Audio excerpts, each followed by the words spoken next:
चलिए फ्रेंड, जानते हैं दीमा नाम के मायने उर्दू और अंग्रेज़ी में।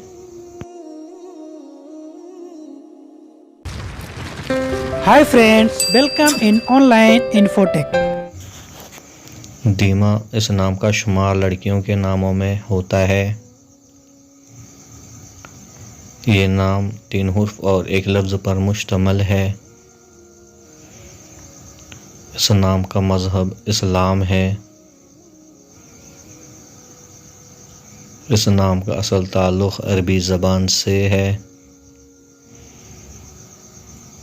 इस नाम के अफराद के लिए खुशकिस्मती नंबर 9 माना जाता है।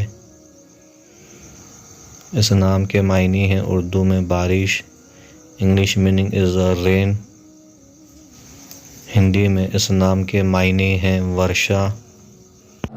Subscribe to my channel, click the bell icon, get notified directly latest